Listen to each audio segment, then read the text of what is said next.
Hi, everyone. My name is Andrew Gordon, and welcome to another episode of our Small Business Spotlight. Today, we've got another great guest, Lindsay Hoffman. Lindsay is a entertainment and wellness journalist and an entrepreneur. Lindsay, welcome to the show. Thanks for having me. So, Lindsay, I guess to start, why don't you tell us a little bit about what it means to be an entertainment and wellness journalist, and also about some of the entrepreneurial activities that you do? Yeah, so as an entertainment and wellness journalist, I started my career working for a couple national magazines, InTouch Weekly, Life and Style, Us Weekly. And so I was full time for a few years, and then I decided to go freelance. And once I went freelance, I decided to work on my blog, which is a motivational blog called Dose of Bliss. And I created my own business called LBH Media, where we do influencer events with digital influencers and we bring brands together. So it's been a really cool dynamic once you go freelance that you can also become an entrepreneur and have your own business and get the best of both worlds. Tell us a little bit about your background and your path, and how did you arrive in these fields? So I went to college actually to be an interior designer. It was always my dream to do that, but the school, they said I talk too much, and not in a bad way, I just like to present projects to the class, and they could tell I was so passionate about doing that. So they said maybe I should find a career where I'm presenting and talking to people more. And when I met with my advisor at school, they said I should go to the journalism school because it seemed like I wanted to do some sort of like marketing. And I remember when I was younger, I always wanted to be a TV host. I just thought you had to have an agent, that you had to be lucky. I didn't know journalism was a thing. So the journalism school was a way to learn how to be a journalist, but also learn how to do marketing. And they're very similar because when you're a journalist, you have to be a go-getter. You have to cold call people, just like anything in marketing. When you're wanting to get a deal, you have to learn to negotiate with people who don't want to tell you their story, especially in entertainment news. You're dealing with people at the top of their game, like in Hollywood, with celebrities, with people who want something from you. So you have to figure out how to be a resource to other people to make them tell you what you want to know, but make them feel like they wanted to tell you that and feel happy with it in the end. So I took all of those skills. And so once I went to go freelance, I now knew how to negotiate with people, how to talk to high profile people. And I had also met all the big players in the industry and wasn't afraid. So that's kind of how it all went together. I kind of just copied the people I admired at work who would always get these big exclusive gossip stories for the magazine. There's this method of talking to people to get what you want. And if you can deliver what they ask for, that's where like the sweet spot is. So that's where I kind of took everything I learned into my own business. Sure, sure. So your video series and your blog is called Dose of Bliss, right? Yeah. Can you share with us some of the guests that you've had? Actually, my favorite guest I had so far was someone named Brandon Farbstein. He's a motivational speaker. My dream is to be like a millennial Oprah. And Brandon Farbstein he's like the next Tony Robbins. And I'm so happy I got to meet him. He's, I think, 20 years old now, and he was bullied for having a rare form of dwarfism and wanted to commit suicide because it was so bad, but he got the help that he needed. And because he got the help he needed, he was able to use himself as a voice, become a motivational speaker. And now he talks to major businesses, and then people who are bullying him are asking him for a job. So we have people like that on the show sharing their story and how they got to where they are. And it sounds like overcoming adversity and still achieving great things. Yeah, nothing can stop you if you want to achieve something. Yeah, yeah. So it sounds like you've talked to some very impressive people and gotten some great life tips along the way. But what is some business advice that you picked up and applied to your own business? My favorite tip I ever got actually was make your time worth more money. Every person I've ever talked to who I look up to says that. And the reason for that is everyone's always trying to work more and more and more so they make more money. But if you make your time worth more money, you can work less and you can make more money. All you have to do is be really good at what you do and build relationships with other people. Once people trust you, the money is there. They want to give it to you. You just have to prove to them why. So that's what everyone says, like, do less, get more, work smarter, not harder. Yeah, and show value. Yeah. People are willing to pay you for that. Yeah, as long as you can show that value, because at the beginning of doing this, I was working in the influencer industry in like 2014 when no one really knew what influencers was. There was no regulation. I didn't completely know everything I was doing. And so people don't always trust you and they want to know that you can deliver. But now that I've been doing this for about 5 years, now I'm on phone calls with people like Disney and they're like, I've heard of your event. I really expect what you do and I want to invest in it.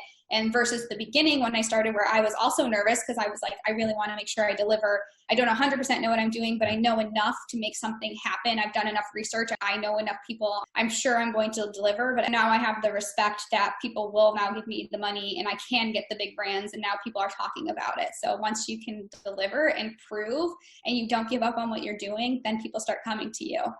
Right. So it sounds like now over time you've developed the experience, the portfolio that you could present to people that, Disney will answer your calls.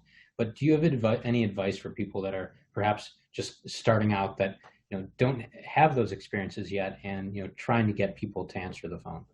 You really have to just go for it. What I do is I make a spreadsheet and I Google everybody I want to know. You can usually Google Disney press release. And at the bottom, it will say their email and their phone number and their name. So I just make a whole spreadsheet of everybody I want to know. And then it's really important you make a deck. You don't want to just email people and not know what you're asking for and not sound professional because they get millions of emails every day. They're all these people who are fake and lying like Firefest or just sending random stuff and they're going to ignore that email. You don't want to be that person. So there's something called the deck, which I didn't even know what a deck was. I asked someone in the marketing industry to give me an example of one from Coachella.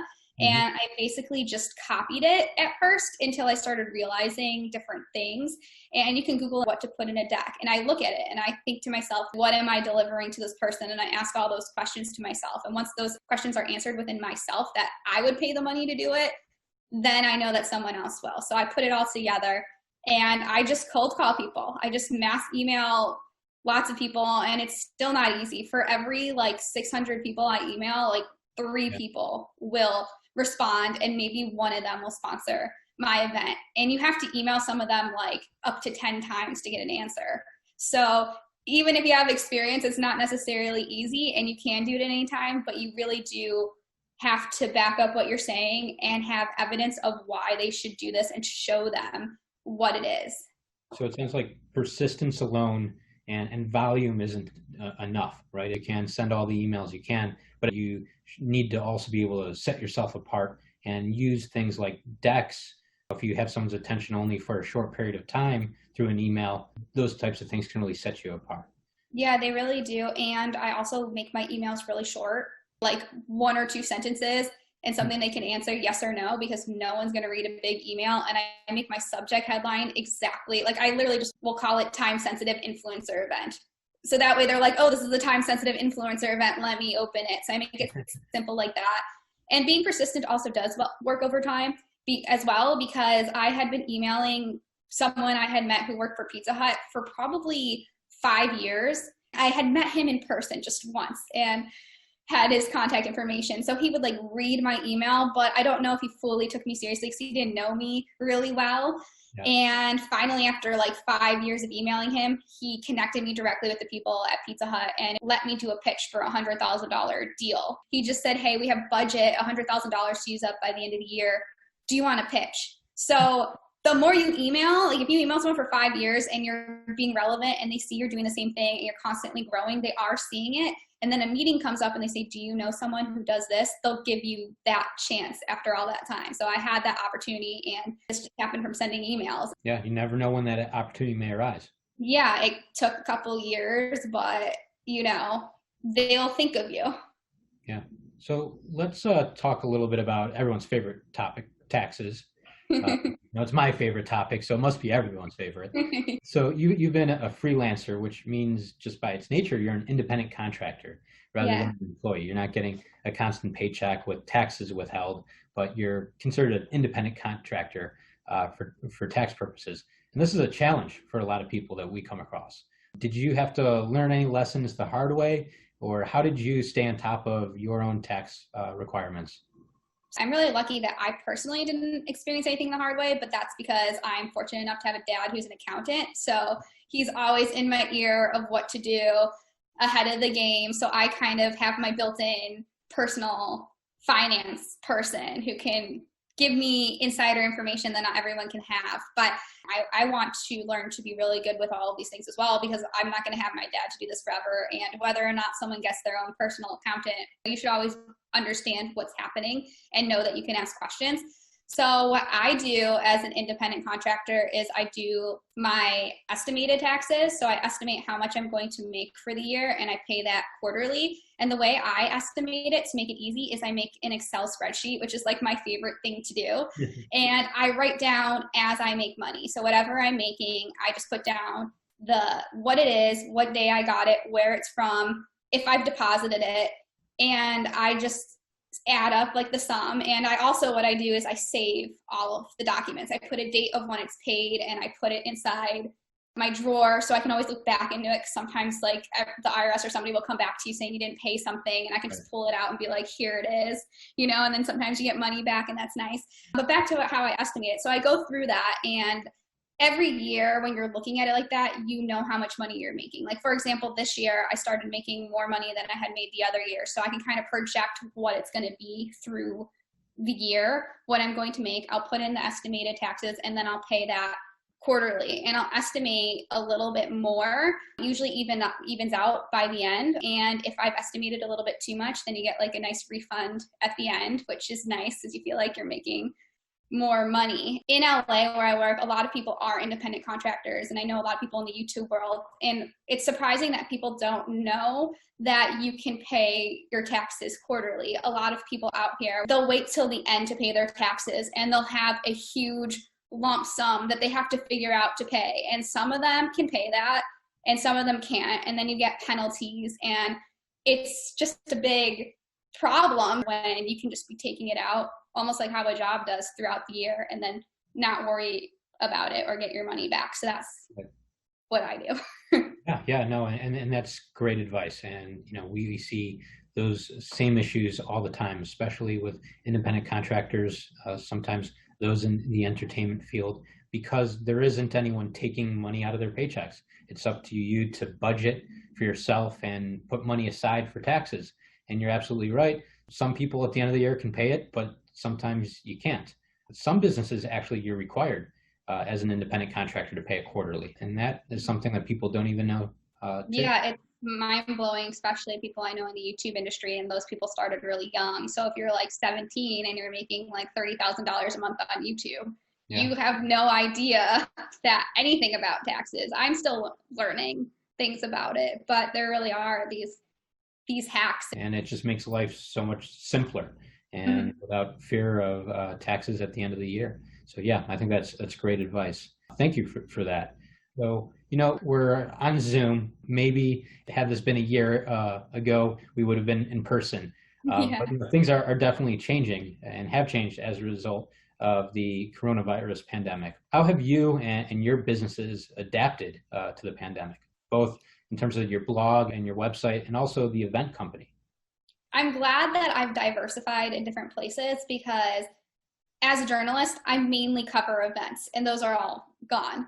And from the event aspect of what I'm doing, it's kind of on hold because legally I can't have an event. However, what I've done to work with this is, one, I was really fortunate that this year I was bringing in more money than the previous years to kind of sustain myself further at the beginning of the year. So I'm really grateful. And obviously not everyone has that. But what I've learned during the event is I'm staying on top of it with the brands that are sponsoring, because are they going to stay on board? That's the big question. For my mind is, how do I keep them for who knows long period of time until next year? So what I had been doing as this is happening is I just pick up the phone and call them. I ask them where they're at. How's their company doing? What are their thoughts? Can they stay on board? Sometimes people need to spend money by the end of the year. So I just ask these questions instead of being afraid. I ask them. And luckily, pretty much every brand has stayed on board. But what has been really cool is the support I've noticed from the people I'm working with, because they know that my partner and I make our money off this. So some of our sponsors have offered us a retainer to do some work for them over the course of time. And other brands, maybe the smaller ones, there's about one or two who need to spend the money by the end of the year. So instead of just letting them pull their money out, what I am doing is saying, okay, well, what can I do for you that we can reuse this money right now? We can do a collaboration. And all of them are 100% on board for that. So instead of thinking my money is leaving me, I'm thinking, how can I still make this money and continue to build this relationship and trust so that next year my event will be even easier because everybody will sign back on board. We'll be able to have more people and it'll be like a ready-made event. So it's all about, for me, not thinking about money leaving, thinking of how I can retransform that money. As for my blog and my YouTube channel, I'll always tell people it's good to diversify because now that money, which is where I make the bulk of my money every year, is kind of at a low, I have other areas that I can focus on. So my blog and YouTube channel, that's never affected. And while I don't make as much money off of that yet, now I have a lot of time to really dedicate to it. And because I've saved money, I have the freedom to do that. So I'm putting more time into that to grow it because everyone's dream is to have their own thing, to have their own platform. So I work harder on that. And since everyone's home, the views are going up, the money's going up on YouTube. So I'm trying to make everything work as a well-oiled machine. And while it sounds like I do multiple things, they all really work together. Being a journalist, I meet celebrities who, once I build a relationship, I can have on my show. During my events, I meet brands like Disney. The brands will sponsor me, sponsor my events, or could hire me to do journalistic things with them. So I'm always finding a way to keep this wheel in motion so that it never stops, and always preparing that if something like a pandemic happens, I don't have to worry about what's happening because I have this motion going. It sounds like, it's great to be diversified, have these different revenue streams, but also just to be creative with the ones that you have. And that's what I learned about being a journalist is you have to be able to think on your feet. Say you want to do a story and someone says no, how do you make that become a yes? Before I got on a call with the brands, I already knew if someone needed to take their money out, I would offer them a different service for that same price. So that way you're always finding a way to make money. Great. You've obviously accomplished a lot over the years, but if you were to talk to your younger self when you were just starting out, what advice would you give? My advice would just be to not doubt yourself and to believe in yourself, that everything that you feel in your heart is right, and you just have to go for it. Because there were a lot of times that I just felt like I wasn't confident in myself or wondered, am I going to achieve the things I want to achieve? And sometimes I wouldn't speak up for what I want. I'm sure everyone's been there. You've thought a thought and you wanted to say it, but you were afraid to say it. And then someone else said it. And then they got the opportunity and they got the credit. And you're like, I shouldn't have been afraid to speak up for what I wanted and to go for what I want. So no one's going to do anything for you except for you. And if you fail, that's okay, because is it really failing that you tried? Like, what's wrong with just trying your hardest? You can always get back up and learn again. And it's just worse to not even try, because people respect that you try. Even if you're not perfect, they admire that. So just go for what you want, and eventually you will figure it out. Hey, Lindsay, that's great advice, I guess. And signing off, for those out there that want to continue to have their daily dose of bliss and want to follow you, how can they find you? So across all platforms, I'm at Lindsay B. Hoffman. And then my blog is www.doseofbliss.com. All right. Well, thank you very much, Lindsay. It was great having you. Yeah, thanks, Andrew.